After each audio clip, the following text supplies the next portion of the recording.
మనం తీసుకెళ్లాలను ఆ అంశాలను మీ అందరితో నేను పంచుకోదలుచుకున్నాను.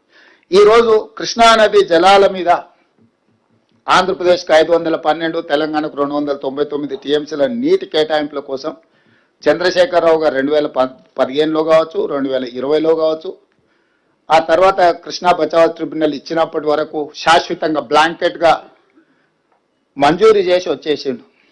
అది అయిపోయిన తర్వాత వారు బేసిన్లు లేవు, బేసిజాలు లేవు, మీరు గోదావరిలో 3000 టీఎంసీలు సముద్రంలో పోతున్నాయి, మీరు తీసుకెళ్ళండి. కృష్ణా బేసినే కాదు, గోదావరి బేసిన్ నుంచి కృష్ణా బేసిన్, కృష్ణా బేసిన్ నుంచి పెన్నా బేసిన్ వరకు, గ్రేటర్ రాయలసీమ అంటే ప్రకాశం, నెల్లూరు వరకు కూడా మీరు నీళ్లు తీసుకెళ్ళండి.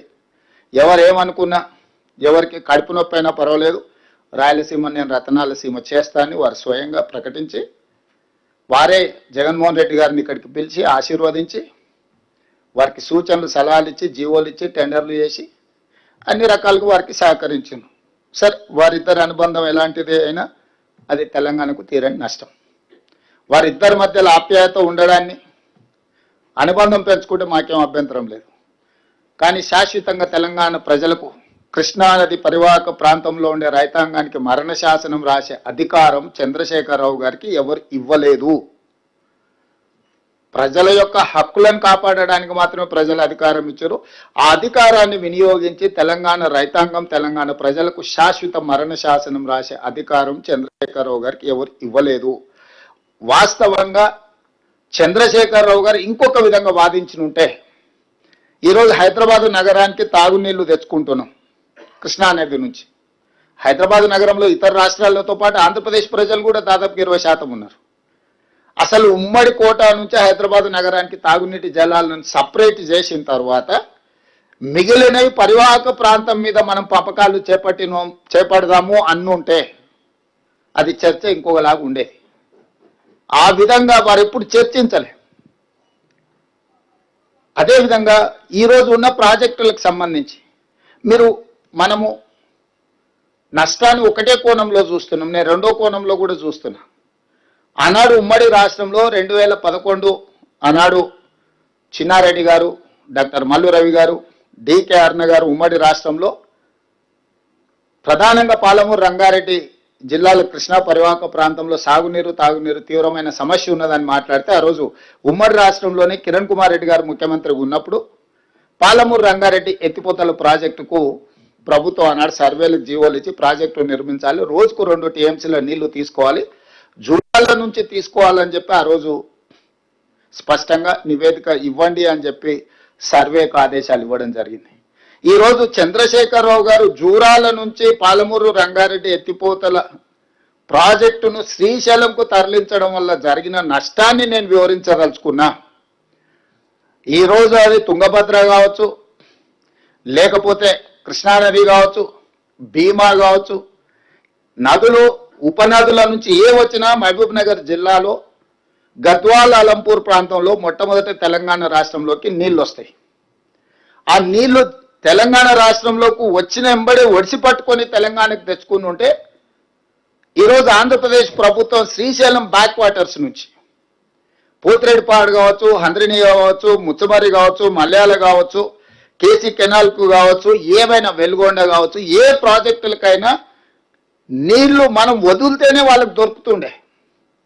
ఇవాళ నీళ్లు వచ్చినప్పుడు వచ్చిన దగ్గర పట్టుకోకుండా వదిలేసి మహబూబ్ నగర్ జిల్లాలో ఎంటర్ అయిన నీళ్లు తిరిగి మళ్ళీ కర్నూలు ప్రాంతం ఆ పక్క నుంచి తిరుక్కొని మళ్ళీ ఇక్కడికి వచ్చినప్పుడు ఇక్కడ పట్టుకుంటా అంటున్నాడు. కింద మీద ఉన్నప్పుడు పట్టుకోకుండా చివర పట్టుకోవడం వల్ల ఈ నీళ్లు కంప్లీట్గా రాయలసీమ ప్రాంతానికి వెళ్ళిపోవడంతో అక్కడ వచ్చిన నీళ్లను అక్కడి నుంచి అక్కడనే దారి దోపిడీ చేసే పరిస్థితి ఈరోజు రాయలసీమ కానీ ఆంధ్రప్రదేశ్ ప్రభుత్వానికి ఇచ్చింది. చంద్రశేఖరరావు గారు తెలంగాణ రాష్ట్రంలోకి ప్రవేశించిన కృష్ణానది జలాలను ప్రవేశించిన ఎంబడే పాలమూరుకు, రంగారెడ్డికి, నల్గొండకు, ఇతర ప్రాంతాలకు తరలించకపోయి ఉంటే ఈరోజు పోతిరెడ్డిపాడు కానీ, రాయలసీమ లిఫ్ట్ కానీ, మాల్యాల కానీ, ముచ్చమరి కానీ ఇతర ఏ ప్రాజెక్టు కూడా రాయలసీమకు నీళ్లు తరలించుకోకపోవడానికి అవకాశం లేకుండా ఉండుండే. కానీ జూరాల దగ్గర కడతారా, నువ్వు చదువుకున్నావని చిన్నారెడ్డి గారిని శాసనసభలో చంద్రశేఖరరావు గారు అవహేళన చేసి అవమానించే విధంగా మాట్లాడింది శాసనసభలో, నాకు బాగా గుర్తుంది. ఆ రోజు చిన్నారెడ్డి గారు మీరు శ్రీశైలం బ్యాక్ వాటర్స్ నుంచి పాలమూరు రంగారెడ్డి ఎత్తిపోతలు లిఫ్టులు పెట్టకండి, ఖర్చుతో కూడుకున్నది. మీరు జూరాల నుంచి ఇటు నుంచి ఇట్టే తరలించుకుంటే మనకు ప్రయోజనం అని ఆ రోజు చిన్నారెడ్డి గారు అంటే, చిన్నారెడ్డి గారిని చాలా వారు సౌమ్యులు కాబట్టి ఏం వెనక్కి తిరగానులే అంత అవమానకరంగా మాట్లాడు.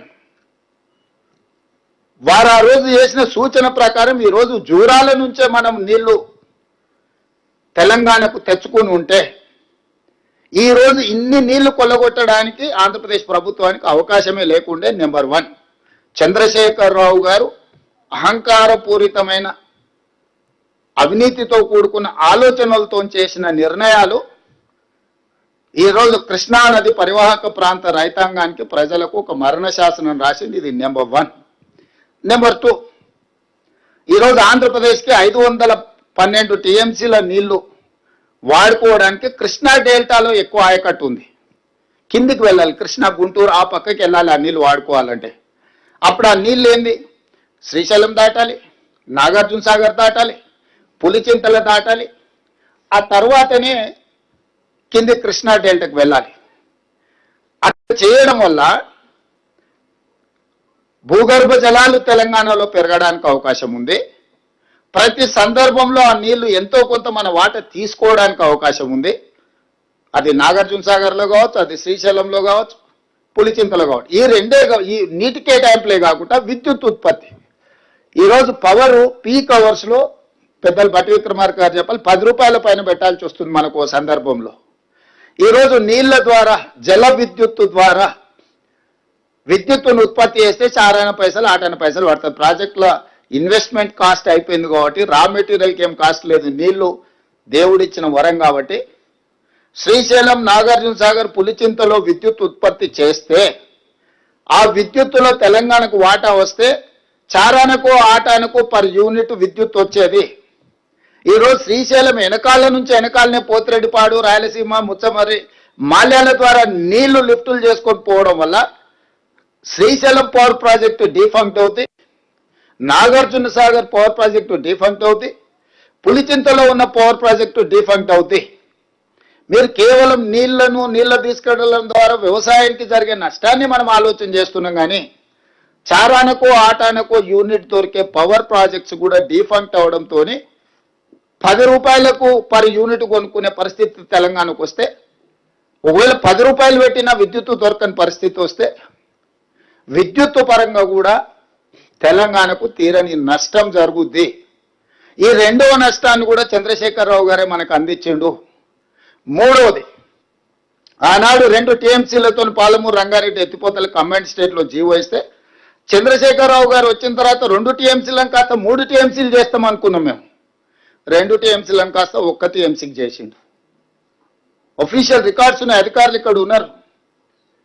2 టీఎంసీ పాలమూరు రంగారెడ్డి ఎత్తిపోతల్ని ఎత్తుకోవాల్సిన జీవోలను అంచనాలనే అడగోలుగా పెంచిండు, ఎత్తుకునే నీళ్ళను తగ్గించిండు. డిండికి ఆ టీఎంసీని అసలు ఎక్కడి నుంచి దేవాళ్ళు తేకుండా గందరగోళం చేసింది. అవతల 4 టీఎంసీలతోని శ్రీశైలం బ్యాక్ వాటర్స్ నుంచి పోవాల్సింది దాదాపుగా 10 టీఎంసీలకు వాళ్ళు పెంచుకొని ప్రాజెక్టులు నిర్మించుకుంటే ఈరోజు 2 టీఎంసీలు తరలించే పాలమూరు రంగారెడ్డిని 1 టీఎంసీకి తగ్గించిండు. దాదాపుగా ఎస్ఎల్బిసి 2006-7లో కోమటిరెడ్డి గారు వీళ్ళందరూ కొట్లాడి తెచ్చుకున్న గ్రావిటీతో తీసుకోవాల్సిన ఎస్ఎల్బిసిని 34 కిలోమీటర్లు ఉమ్మడి రాష్ట్రంలో టన్నెల్ కొడితే 10 కిలోమీటర్లు కొడితే అయిపోయింది. సంవత్సరానికి 1 కిలోమీటర్ పూర్తి చేసిన ఇవాళ ఎస్ఎల్బిసి కంప్లీట్ అయి ఉండేది.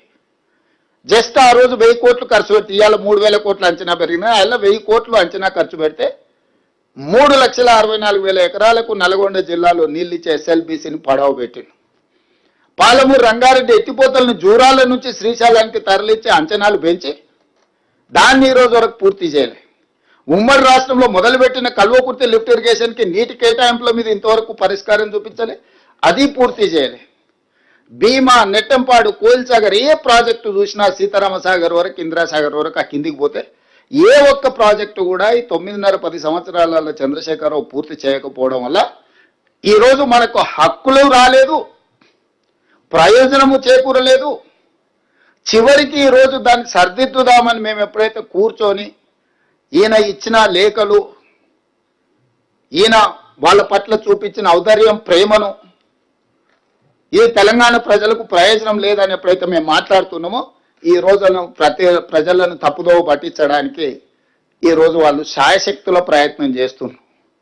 అందుకే ఈరోజు కృష్ణానదిలో చంద్రశేఖరరావు గారు చేసిన ద్రోహము ఉమ్మడి రాష్ట్రంలో సీమాంధ్ర పాలకులు చేసిన అన్యాయానికంటే 1000 రెట్లు ఎక్కువ అన్యాయం చేసిండు చంద్రశేఖరరావు. నిజంగా ఒకవేళ అనాల్చి వస్తే, ఒకవేళ ఇట్లాంటి తప్పులు చేసినందుకు వాళ్ళని ఒక్క కొరడా దెబ్బ కొట్టాల్సి వస్తే చంద్రశేఖరరావు గారిని 100 కొరడా దెబ్బలు కొట్టాల్సింది కృష్ణానదిలో మనకు చేసిన ద్రోహానికి. అలాంటిది ఈరోజు ఎదురుదాడి ఎట్లా అంటే కాదు, అడ్డు అదుపు లేదు, వాస్తవాల ప్రాతిపదిక లేదు. కాబట్టి ఈరోజు కృష్ణానదిలో నీళ్ల కోసము సంబంధిత సంస్థల దగ్గర, కేంద్ర ప్రభుత్వం దగ్గర అప్ టు సుప్రీం కోర్టు రెగ్యులర్గా మానిటరింగ్ చేయడం కాదు, రెగ్యులర్గా ఉత్తమ్ కుమార్ రెడ్డి గారు పాపం ఆయన్నే పోయి కూర్చొని గంటల కొద్దీ అక్కడ జరిగే ప్రొసీడింగ్స్ని, ట్రాన్స్మిషన్ లాస్ ఉండొద్దు, రేపు అధికారులు వినొచ్చి చెప్పినప్పుడు కొంత చెప్తారు కొంత చెప్పారని మేమిద్దరం చర్చించుకొని ఎప్పుడు ఏ కేసు ఉన్నా వారే స్వయంగా వెళ్ళి అక్కడ కోర్టులో కూర్చొని అక్కడ అధికారులతో అందరిని తీసుకెళ్ళి అక్కడ అడ్వకేట్లతో కూర్చొని పూర్తిగా డిస్కషన్స్లో ఇన్వాల్వ్ అయ్యి తెలియని కూడా తెలుసుకొని అవగాహన కల్పించుకొని పూర్తి స్థాయిలో కృష్ణానదిలో మనకు కావాల్సిన హక్కుల కోసం, తెచ్చుకోవాల్సిన నీటి కేటాయింపుల కోసం మేము పూర్తి పెద్ద ఎత్తున ప్రయత్నం చేస్తుంటే ఈరోజు బురద జల్లుతుండ్రు. వారి నిర్ణయం వల్ల నీళ్లు ప్రాజెక్టులు ఆలస్యం అవడం, తద్వారా నీళ్లు వినియోగించుకోకపోవడం, ఈరోజు శ్రీశైలం బ్యాక్ వాటర్స్లో వాళ్ళు తరలించుకోపోవడానికి అవకాశం ఇవ్వడం వల్ల కంప్లీట్గా పవర్ ప్రాజెక్ట్స్ కూడా డిఫంక్ట్ అయిపోతున్నాయి. ఈరోజు 1000 కోట్ల రూపాయలు ఖర్చు పెట్టినా కూడా ప్రాజెక్టులు కట్టలేం. అప్పట్లో పెద్దలు కట్టారు కాబట్టి శ్రీశైలం, నాగార్జున సాగర్, పులిచింతలు పవర్ ప్రాజెక్ట్స్ ఈరోజు డెట్ ఫ్రీ అయిపోయినాయి. ఇవాళ పవర్ ప్రాజెక్టులు అన్నీ కూడా డిఫంక్ట్ అవుతున్నాయి. అంతర్జాతీయ జల విధానము ఒక బేసిన్లో అవసరాలు తీరిన తర్వాత ఇంకొక బేసిన్కి నీటిని తరలించాలి. ఏ రకంగా చంద్రశేఖరరావు గారు బేసిన్లు లేవు, బేసిజాలు లేవు అని చెప్తాడు? ఎవరిచ్చిండ్రు ఆయనకి అధికారం? ఏ హోదాలో ఆయన బేసిన్లు లేవు, బేసిజాలు లేవు, మీరు గోదావరి జిల్లాలను కృష్ణా దాటించి పెన్నాకు తీసుకెళ్ళండి, మీకెందుకు నేను చూసుకుంటా అని వాళ్ళ తరఫున ఒకళ్ళతో పుచ్చుకుంటాడు? వాళ్ళ పట్ల వాళ్ళ పక్షాన పాలెగాడి కింద మారిండా? ఇది అడుగుదామంటే ఆయన రాడు. వాస్తవాలు వివరిద్దామని అంటే ఆయన చర్చ కుదరదు అంటాడు. పిల్లలు వచ్చాం అని చిల్లర మాటలు మాట్లాడతారు, ఇటు తిప్పుతాటు అటు తిప్పుతాడు. అట్లాంటి మాటలకు చాలామంది ఉన్నారు సమాధానం చెప్పడానికి. కాకపోతే ప్రభుత్వం నడుపుతున్నాం కాబట్టి ఒక విధానం. రెండవది ఇంకా గోదావరి. ఇవాళ గోదావరి నది మీద ఆనాడు ఉమ్మడి రాష్ట్రంలో 2007-8లో కాంగ్రెస్ పార్టీ రాజశేఖర రెడ్డి గారు ఉన్నప్పుడు ప్రాణహిత చేవెళ్ళ, డాక్టర్ బాబాసాహెబ్ అంబేద్కర్ తుమ్మిడిహెట్టి నుంచి మొదలుపెట్టి చేవెళ్ళ వరకు తీసుకురావాలని ప్రాణహిత నుంచి మొదలుపెట్టి చేవెళ్ళ అని ప్రాజెక్టు పేరే ప్రాణహిత చేవెళ్ళ. వెంకటస్వామి గారి సూచన మేరకు డాక్టర్ బాబాసాహెబ్ అంబేద్కర్ గారి పేరును ఆ రోజు దాన్ని జోడించడం జరిగింది నాకున్న సమాచారం. మరి ఈరోజు ఆ ప్రాజెక్టును తుమ్మిడిహెట్టి నుంచి ప్రాంతాన్ని మార్చిండు, మేడిగడ్డ, అన్నారం, సుందిల, అంచనాలు మార్చిండు, పేరు మార్చిండు కాళేశ్వరం. సరే, స్వార్థం కోసం ఏదైనా చేసిండని ఒక క్షణం ఏదైనా అనుకున్నా, ఎందుకు రంగారెడ్డి జిల్లాలో, నల్గొండ జిల్లాలో ఆయకట్టును తొలగించిండు? బేసిన్లు లేవు, బేసిజాలు లేవని చెప్పిన చంద్రశేఖరరావు గారు 23, 24, 25, 26 ప్యాకేజీలు దాదాపుగా నల్గొండ మన రంగారెడ్డి జిల్లాలో